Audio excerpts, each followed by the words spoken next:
ہم نے پچھلے جمعۃ المبارک میں سورہ نور کو سمجھنے کی، پڑھنے کی، بیان کرنے کی کوشش کی تھی۔ زنا یہ امت کا ایک ناسور مسئلہ بنتا جا رہا ہے، جس میں نوجوان، بوڑھے، بچے، مرد و زن وہ سبھی مبتلا نظر آتے ہیں، اور اسلام نے اس کی بڑی اہمیت کو بیان کیا ہے۔ انسان کو عبادت کی لذت، حلاوت، انسان کے لیے جسمانی، روحانی، ذہنی پریشانیاں، اس کا سبب یہ ناسور بھی ہے۔ شراب اور شباب، یہ دو چیزیں عمومی طور پر ایک لفظ استعمال کیا جاتا ہے، تو دونوں ہی کبیرہ گناہ ہیں۔ اب جب اس سے بچنے کے لیے مجھے اور آپ کو ضرورت ہے، ہمیں اپنی اولادوں کو محفوظ کرنا ہے، یہ تو ہمارا دور ہے۔ ہم سے بعد میں آنے والا دور کتنا کبھی ہوگا، اس کا شاید ہم اندازہ بھی نہیں لگا سکتے، کہ اس دور میں بھی بیٹی کے سر پر، چھاتی پر، گلے میں دوپٹہ نہیں ہوتا، اور باپ خود اس کو لے کے مختلف تقریبات میں جا رہا ہوتا ہے، تو اس سے بڑھ کر المیہ اور کیا ہوگا کہ ہمارے بعد نہ جانے کیا ہوگا۔ پہلے انسان کی جو اندرونی چاہت تھی، خواہش تھی، اس کا نظریہ تھا، وہ چھپا ہوتا تھا، لیکن موبائل کی اسکرین نے انسان کو اپنا معافی ضمیر بیان کرنے کی جب اجازت دی، تو وہ کیا لکھتا ہے، کیا پڑھتا ہے، کیا اپلوڈ کرتا ہے، یہ در حقیقت اس کے اپنے ضمیر کی اندر کی خباثت ہے۔ ہمیں اس سے پتہ چل جاتا ہے کہ یہ بندے کے اندر روحانیت کا کتنا نور ہے، یا شیطان نے اس کے اندر کو کتنا گندا کر دیا ہے۔ اسی لیے ہم نے یہ کہا تھا کہ سورہ نور کو ہر گھر میں اپنے بیوی اور بچوں کے درمیان بیٹھ کے اس کا درس پڑھنا چاہیے، کیونکہ اردو میں تفاسیر بھی مل جاتی ہیں، ترجمے والے قرآن پاک میں بھی مل جاتے ہیں۔ الحمدللہ میں نے اپنے گھر میں یہ مکمل کیا ہے، اور ثم الحمدللہ جب سے یہ سویڈن کا ایک واقعہ ہوا تھا اور میں نے کہا تھا کہ اپنے گھروں میں درس قرآن شروع کیا جائے، تو الحمدللہ میرے اپنے گھر میں میری فیملی کے ساتھ میں نے اس کا آغاز کیا تھا، اور آج کل ہمارا 30واں پارہ چل رہا ہے۔ تو بات کرنے کا مقصد یہ ہے کہ جو ہماری بیٹیاں ہیں، ہمارے بیٹے ہیں، ہماری بیوی ہے یا ہمارے والدین ہیں، ان کو گائیڈ ہم نے کرنا ہے، اور ہم نے گائیڈنس کہاں سے لینی ہے؟ قرآن کریم سے لینی ہے، سنت مبارکہ سے لینی ہے۔ اسی لیے اللہ تعالیٰ نے ارشاد فرمایا کہ یا ایھا الذین آمنوا لا تتبعوا خطوات الشیطان، شیطان کے قدموں پہ نہ چلنا، یہ تو ہے ہی بدبخت، اور کتنا بڑا بدبخت ہے۔ وَمَن يَتَّبِعْ، جو بھی اس کے راستے پر چلتا ہے، فَإِنَّهُ يَأْمُرُ بِالْفَحْشَاءِ وَالْمُنکَرِ، ایک تو یہ اس کو فحاشی کی طرف لگا دیتا ہے، بد کردار اس کو بناتا ہے، اور دوسرا اس کو برائی کا حکم دیتا ہے۔ ہمارے اسلاف، ہمارے بزرگان دین نے نظر کی پاکیزگی کا بالخصوص اہتمام کیا ہے۔ ہم بہت سارے عنوانات سے گفتگو کر بھی چکے ہیں اور ہو بھی سکتی ہے، لیکن جب جسم کے اندر کینسر پھیل رہا ہو، تو تب بلڈ پریشر، شوگر، ہیپاٹائٹس، یہ بیماریاں بعد میں اور ترجیحی بنیادوں پر کینسر کا علاج کیا جائے گا، کیونکہ وہ جسم میں پھیل نہ جائے۔ اسی طرح دیگر کبھی گناہ بھی امت کے اندر پھیل رہے ہیں، لیکن یہ زنا جو ہے، یہ بدکاری جو ہے، یہ آہستہ آہستہ گناہ تو دور کی بات فخر سمجھا جاتا ہے کہ میں یہ بھی کر رہا ہوں اور کتنے لوگوں کے ساتھ کر رہا ہوں، اور اس کو معاشرے کے اندر اپریشیٹ بھی کیا جاتا ہے، معاشرے کے اندر اس کو عزت بھی دی جاتی ہے۔ رمضان المبارک میں روزوں کو اور عبادات کو برباد کرنے کے لیے یہ شو نکل آئے، وہاں پر انعامات تقسیم کیے جاتے ہیں، لڑکا لڑکی کے پیچھے بھاگ رہا ہے، لڑکی لڑکے کے پیچھے بھاگ رہی ہے، اور کیا اللہ تعالیٰ کے غضب کو دعوت دینے والے وہ مناظر ہوتے ہیں، اور ہم رمضان میں ان کو دیکھ رہے ہوتے ہیں۔ اسی طرح ہمارے کالجز کے اندر، ہماری یونیورسٹیز کے اندر، ہماری شادی بیاہ کی تقریبات کے اندر، ہماری سالگرہ کی تقریبات کے اندر یہ مخلوط نظام جو ہے، اس نے ہمارے لیے مزید پیچیدگی پیدا کر دی ہے۔ نبی پاک علیہ السلام کی بارگاہ میں ایک شخص حاضر ہوئے اور عرض کیا کہ یا رسول اللہ، مجھے حافظے کی شکایت ہے، میرا حافظہ جو ہے وہ کوئی دیر پا نہیں ہے، میں جو سنتا ہوں وہ بھول جاتا ہوں۔ تو ارشاد فرمایا کہ تم اپنی نظر کی حفاظت کرو۔ میں بھی چاہتا ہوں، ہماری اولادیں بھی چاہتی ہیں کہ ہمیں اچھی بیوی ملے، پاکیزہ بیوی ملے، اور میرے خیال میں وہ گھر نہیں ہوتا جس گھر میں بیوی کو مرد پہ اعتماد نہ ہو اور مرد کو اپنی زوجہ پہ اعتماد نہ ہو، اور وہ جہنم قرار دیا گیا کہ وہ گھر نہیں ہوتا، وہ گھر جہنم بن چکا ہوتا ہے۔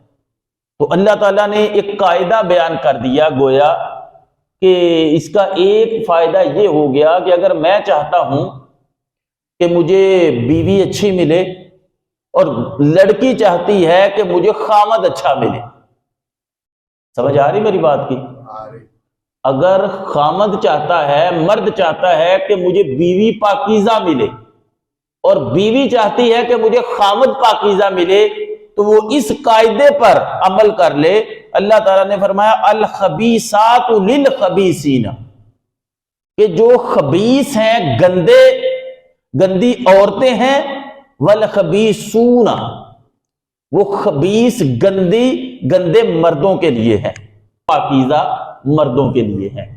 اب اس دور میں شک کی بنا پر بہت زیادہ طلاقیں ہو رہی ہیں۔ میں اکثر یہ کہا کرتا ہوں، پھر بات دہراتا ہوں، کہ کبھی آپ فیملی کورٹس میں جائیں تو آپ کو پتا چلے گا کہ کس قدر امت بے راہ روی کا شکار ہے، اور آپ اس کی جا کے گہرائی میں جائیں تو بات کوئی بھی نہیں نکلے گی۔ بس چھوٹی چھوٹی بات پر تنازعات، یا زیادہ کہ بیوی کہتی ہے کہ میرا شوہر میرے ساتھ وفادار نہیں، اور شوہر کہتا ہے کہ میری بیوی میرے ساتھ وفادار نہیں، بس یہ آپ کو ملیں گی۔ تو اس کا حل ہمیں جو قرآن پاک نے دیا، اب میں چاہتا ہوں کہ مجھے بیوی اچھی ملے، تو اللہ فرما رہا ہے کہ تم خود نیک بن جاؤ، تم خود پاکیزہ بن جاؤ، تم خود حیا والے بن جاؤ، تو اللہ تعالیٰ تمہیں بیوی بھی حیا والی عطا فرما دے گا، بیوی بھی تمہیں طیب عطا فرمائے گا، بیوی بھی تمہیں۔ اب ہم خود تو اپنی زندگی عیاشی کے ساتھ گزارنا چاہتے ہیں، خود تو ہمارا بچہ ابھی بالغ نہیں ہوتا، تو وہ تو مطلب ٹانگوں کا تو دور چلا گیا، رکشوں کے پیچھے، کالجوں کے پیچھے، چوکوں چوراہوں میں کھڑا ہونے کو میں اس کو لذت محسوس ہوتی ہے۔ اب جب اس کی شادی کی باری آتی ہے تو تب پھر وہ آ جاتا ہے، جی پتہ نہیں میری جو بیوی مجھے تلاش کی ہے، کیا اس کا کسی کے ساتھ ریلیشن ہوگا کہ نہیں ہوگا۔ یہ جب ضمیر اس کا جاگتا ہے، کیونکہ شیطان گناہ کروا دیتا ہے، لیکن جاتے جاتے گناہ کروا کے اس کا ضمیر جگا دیتا ہے۔ بہت سارے ایسے بندے ہیں، بلکہ ایک رپورٹ بیان کی جا رہی تھی کہ خودکشی کے جو واقعات زیادہ رپورٹ ہوتے ہیں، وہ بھی اس وجہ سے کہ مرد اپنے آپ کو غلط حرکتوں کی وجہ سے اپنی بیوی کے قابل ہی نہیں سمجھتا، لیکن وہ جوانی کی یا بچپن کی جو بدکاری ہوتی ہے اس کی وجہ سے پھر اس کی جسمانی، اس کی روحانی اور اس کی ذہنی صحت پر اس کے گہرے اثر مرتب ہوتے ہیں۔ تو اب وہ تو دور رہا نہیں، دور تو یہ ہے کہ خود غرضی کا دور ہے، اپنی اولاد اچھی بھی لگتی ہے بھلے گناہگار ہو، دوسرے کی اولاد بری لگتی ہے بھلے نیک بھی ہو، پھر یہاں پر اچھی بات کرنے والا بندہ اس کو کہتے ہیں کہ یہ کون سا سودا ہے جو اس دور میں بیچ رہے ہیں، اس دور میں تو یہ سودا نہیں بکتا۔ یعنی اچھا جو بندہ ہوگا، ناصح بندہ ہوگا، سمجھانے والا ہوگا، اس کو بے وقوف کہا جاتا ہے۔ اب تجربہ کر لے، شادی کے اوپر آپ کی فیملی جانے لگے تو جب ان سے یہ کہا جائے کہ آپ پردہ کرو تو وہ کہنے بچیاں کہہ دیتی ہیں، بچے کہہ دیتے ہیں ابا جی یہ کہڑے دور دی گل کردے پئے ہو، یہ تے ہون شادی دا موقع وا، خوشی دا موقع، تے خوشی دے موقع تے سب جائز ہوندا۔ شاید آپ نے باتیں نہ سنی ہو، میں نے یہ باتیں سنی ہوئی ہیں۔ تو لہذا گندگی اتنی پھیل گئی کہ اچھائی جو ہے اس کو بیان بھی کیا جائے تو لوگ سمجھتے ہیں شاید پتہ نہیں یہ کس دور کی بات کی جا رہی ہے۔ تو اس لیے ہمیں ہر حال میں قرآن کریم فرقان حمید کا دامن تھامنا ہے اور کبھی شرم محسوس نہ کریں کہ اب میں اپنی بہن کو اس طرح کی باتیں کروں، میں اپنی ماں کو، میں اپنی بیٹی کو اس طرح کی باتیں بیٹھ کے ان کے درمیان درس کروں۔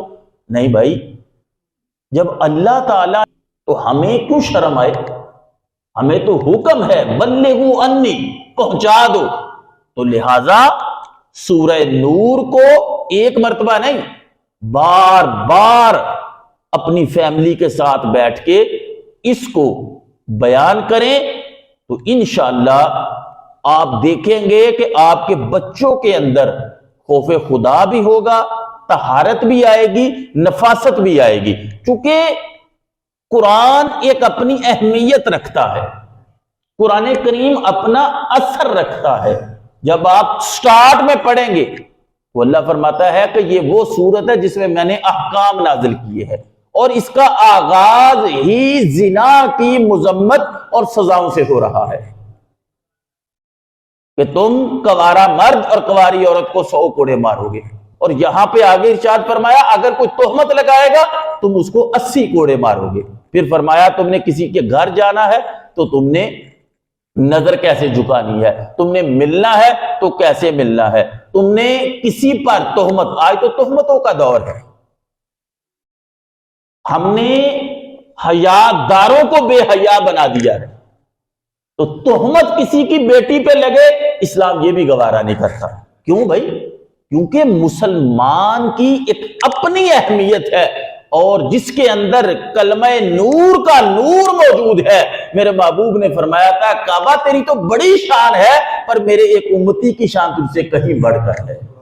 تو امت خواتین میں نہیں اور مردوں میں نہیں، امت میں خواتین بھی آتی ہیں، ہماری بیٹیاں بھی آتی ہیں، اور وہ اگر کسی وجہ سے بے راہ روی کا شکار ہے تو اس میں ہمارا اپنا بھی قصور ہے، میڈیا کا بھی قصور ہے، ہمارے نظام تعلیم کا اور ہمارے معاشرے کا بھی قصور ہے۔ لیکن جب آپ اپنی بیٹی کو بٹھائیں گے، اس میں پڑھیں گے، تو جب پتا چلے گا کہ الخبیثات للخبیثین، گندی عورتوں کے لیے گندے مرد ہیں، تو اب بتاؤ جب وہ بیٹی یہ سمجھ جائے گی اور بیٹا سمجھ جائے گا کہ اگر میں پاکیزہ ہوں گا تو اللہ تعالیٰ مجھے پاکیزی بھی بیوی بھی پاکیزہ عطا فرمائے گا، طیب عطا فرمائے گا، تو وہ خود اب چاہتا ہے، مرد بھی برداشت نہیں کرتا کہ میری عورت کا کسی اور جگہ پہ ریلیشن ہو، اور بیوی بھی نہیں چاہتی کہ میرا مرد جو ہے وہ بے وفا ہو،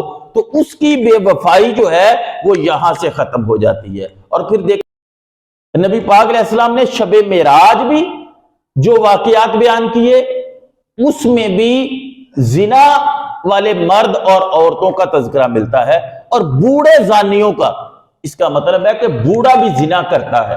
میں حدیث پاک پڑھ رہا تھا, کثرت کے ساتھ احادیث میں بوڑھے زانیوں کا ذکر ہے, اور ہم کہتے ہیں کہ شاید جو بندہ بوڑھا ہو جاتا ہے اس کی یہ خواہش مدم ہو جاتی ہے, لیکن حدیث پاک سے پتہ چلتا ہے, کیونکہ ہم تو عمر کے اس حصے میں نہیں کہ جہاں پہ بڑھاپا آئے, لیکن فرمایا بوڑھے زانیوں کی مذمت ہے. اور آگے شب قدر آئے گی, رات اس کی طرف رحمت کی نظر نہیں فرمائے گا, اس میں بھی زانی اور زانیہ کا تذکرہ ہے. اور پھر بروز قیامت ارشاد فرمایا اللہ ان سے بات بھی نہیں کرے گا, اللہ ان کی طرف توجہ بھی نہیں کرے گا. میں وہ حدیث پاک آپ کو سنا رہا تھا نا بخاری کی, جس میں محبوب علیہ السلام نے فرمایا کہ میں نے کچھ ننگے مرد اور عورت دیکھے جو ایک تنور کی مثل جو ہے ایک چیز اس میں وہ ڈالے جا رہے ہیں, اور جب آگ اٹھتی ہے تو وہ اوپر آتے ہیں, چلاتے ہیں. اب بتائیے کہ جس بندے کا بدن ہی آگ کے اندر ہو, آگ کو ذرا ٹچ کر کے دیکھیں, آگ نہ بھی جلائے اور آگ کی وجہ سے جو باڈی پہ ریئیکشن آتا ہے اس سے جلن یہ زخم سے زیادہ تکلیف دیتی ہے. ویسے آپ کو زخم لگ جائے کسی چیز کا اور آپ کا جسم جل جائے, زخم سے زیادہ جلنا تکلیف دیتا ہے. اور فرمایا کہ وہ مرد و عورت چیخو پکار کر رہے ہوں گے, آگ کے شعلے بھڑکائے جائیں گے, اوپر آ جائیں گے, مدب ہوں گے, نیچے ہوں گے. تو محبوب علیہ السلام سے پوچھا گیا, نے پوچھا کہ اے فرشتوں بتاؤ یہ کون لوگ ہیں جب آگ کم ہوتی ہے تو نیچے گرتے ہیں, بڑھتی ہے تو اوپر ہوتے ہیں. صحیح بخاری کی حدیث پاک فرمایا یا رسول اللہ یہ وہ زانی مرد اور عورتیں ہیں جو دنیا میں یہ کام کیا کرتے تھے. اور پھر نبی پاک علیہ السلام نے ارشاد فرمایا, جس کو حضرت ابو ہریرہ بیان کرتے ہیں کہ نبی پاک علیہ السلام نے فرمایا 3 آدمیوں سے اللہ تعالیٰ قیامت والے دن بات نہیں کرے گا.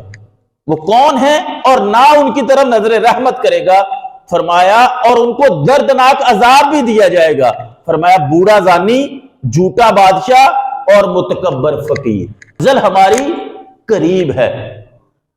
اب ایک بندہ کہتا ہے میں شادی کے بعد نیک ہو جاؤں گا, ایک کہتا ہے کہ میں ریٹائرمنٹ کے بعد نیک ہو جاؤں گا, ایک بندہ وہ کہتا ہے کہ میں بچوں کی شادی سے فارغ ہو جاؤں تب مسجد کو سنبھال لوں گا. یہ کون بندہ کہہ رہا ہے جس کو اپنے اگلے سانس کی بھی ضمانت نہیں. یہ اس بندے کے منصوبے ہیں. دیکھیے کس قدر شیطان کے باریک وار ہے. اور میں نے یہ بتایا کہ احساس ہو جائے یہ بہت بڑی بات ہوتی ہے. گناہ کوئی بڑی بات نہیں, گناہ ہو جاتا ہے, لیکن گناہ کے بعد توبہ اور احساس ندامت پیدا ہو جانا. لیکن جس بندے کو یہ احساس بھی نہ رہے, وائے ناکامی متائے کارواں جاتا رہا, کارواں کے دل سے احساس ضیاء جاتا رہا. اور جس بندے کی یہ سوچ ہی ختم ہو جائے وہ گناہ کے بعد نئے گناہ کی تیاری کرے. محبوب تو فرماتے ہیں کہ گناہ مومن کرے تو ایسے ہے جیسے وہ پہاڑ کے نیچے آ گیا کہ ابھی کچلا جائے گا, وہ فوراً توبہ کی طرف لپکتا ہے. اور یہاں ایک گناہ کے بعد دوسرے گناہ کی تیاری شیطان کا وار ہے. تو میرے محبوب علیہ السلام نے فرمایا کہ 3 بندوں سے اللہ کلام ہی نہیں کرے گا, نظر رحمت ہی نہیں کرے گا. میں کہتا ہوں کہ نظر رحمت ہی تو چاہیے. اعمال کی وجہ سے کوئی بندہ نہیں بخشا جائے گا, یہ بات ذہن میں رکھ لیں. اعمال کیے جاتے ہیں اللہ کا حکم سمجھ کے. بڑے بڑے متقی اور پرہیزگار بھی بخشے جائیں گے تو وہ اللہ کے فضل سے بخشے جائیں گے, اس کی رحمت سے بخشے جائیں گے. جے میں ویکا عملہ ولے کچھ نہیں میرے پلے, جے میں ویکا رحمت ولے بلے بلے بلے. کہ بنی اسرائیل کا ایک راہب جس نے 60 سال اللہ کی عبادت کی, فقط اپنے گرجے میں اپنی عبادت گاہ میں رہ کے اللہ کو راضی کرتا, اللہ اللہ کرتا رہا. ایک دن گرجے سے باہر نکلا, ایک خاتون پہ نظر پڑ گئی. اب دونوں محو گفتگو ہوئے تو بات بدکاری تک پہنچ گئی. اب بدکاری ہو گئی. جب ہو گئی, میں نے آپ سے کہا تھا کہ شیطان گناہ کرواتا ہے لیکن جاتے جاتے ضمیر کو جگا جاتا ہے. پہلے ضمیر کو مردہ کرتا ہے. جب اس راہب نے دیکھا کہ میں تو اللہ کا فرما بردار تھا، میں اللہ کی عبادت کرتا رہا، تو یہ میرے ساتھ کیا ہوا، تو خوف کے عالم میں بے ہوش ہو کے گر پڑا. اب جب گرا، ہوش آئی، تالاب میں گیا، گرم پانی سے نہایا، تو ایک فقیر کے ساتھ اس کی ملاقات ہو گئی. اب اس کے پاس 2 روٹیاں پڑی ہوئی تھی. اس نے کہا مجھے بھوک لگی ہے. بندہ جب پریشان ہوتا ہے، بندہ جب اللہ کی طرف رجوع کرتا ہے، بندے کے اندر جب اس کا ضمیر زندہ ہوتا ہے، تو وہ پھر چھوٹی چھوٹی بات پہ بھی نیکی کرنے کی کوشش کرتا ہے کہ میں اپنے اللہ کو راضی کر لوں. اس نے کہا یار یہ 2 روٹیاں پڑی ہیں، یہ لے جاؤ. تو حدیث پاک میں آتا ہے، میں آپ کو حدیث پاک پڑھ کے سناتا ہوں. تو فرمایا کہ جب اس کی عبادت کا 60 سال کی عبادت کا وزن کیا گیا، تو جو زنا والا گناہ تھا وہ بھاری تھا، اور 60 سال کی عبادت جو تھی اس کا پلڑا ہلکا ہو گیا. اچھا، محبوب علیہ السلام فرماتے ہیں پھر کیا ہوا، اس کی پھر وہ 2 روٹیوں کو لایا گیا اور اس کو نیکیوں والے پلڑے میں رکھا گیا. جیسے ہی وہ 2 روٹیاں جو اللہ کے لیے دی تھی وہ نیکی والے پلڑے میں رکھی، تو اللہ تعالیٰ نے اس روٹیوں کی برکت سے اس کی نیکیوں والا پلڑا جو تھا وہ بھاری کر دیا. اس حدیث پاک میں 2 سبق ملتے ہیں مجھے اور آپ کو. نمبر 1، وہ چاہے تو گناہ پہ پکڑے تو ساری عمر کی عبادت رد کر دی، چاہے تو ایک گناہ سے 60 سال بے ریا فقط اللہ کے لیے گرجے میں بیٹھ کے عبادت کرنے والا راہب ایک گناہ سے اس کی عبادت رد کر دے، اور اگر وہ نیکی قبول کرنے پہ آئے تو جو اللہ کی رضا کے لیے 2 روٹیاں کھلائی ہوں وہ اللہ کو قبول اور پسند آ جائیں تو اللہ اس کی بخشش کا پروانہ جاری کر دے. اسی لیے ہمارے صوفیاء، ہمارے علماء، ہمارے اولیاء، ہمارے صالحین، ہمارے غوث، قطب، ابدال، ہمارے مفسرین، ہمارے محدثین اللہ تعالیٰ سے ڈرا کرتے تھے کہ وہ ذات کوئی پتہ نہیں کس بات پہ پکڑ لے. حضرت ابو ذر فرماتے ہیں کہ 3 بندوں سے اللہ خود فرماتا ہے کہ میں محبت کرتا ہوں، اور 3 بندوں سے اللہ خود فرماتا ہے میں بغض رکھتا ہوں. وہ 3 بندے جس سے اللہ محبت کرتا ہے، وہ پہلا کہ کوئی رشتہ داری بھی نہیں تھی، لوگوں سے کوئی دوستی بھی نہیں تھی. وہ چند بندوں کے پاس گیا، وہ ایک مجلس میں بیٹھے ہوئے تھے، اور اس نے کہا کہ مجھے یہ فلاں ضرورت پڑ گئی ہے، قرضہ چڑھ گیا، بیٹی کی شادی ہے، گھر میں کھانا نہیں ہے، کسی ضرورت کے تحت وہ آیا.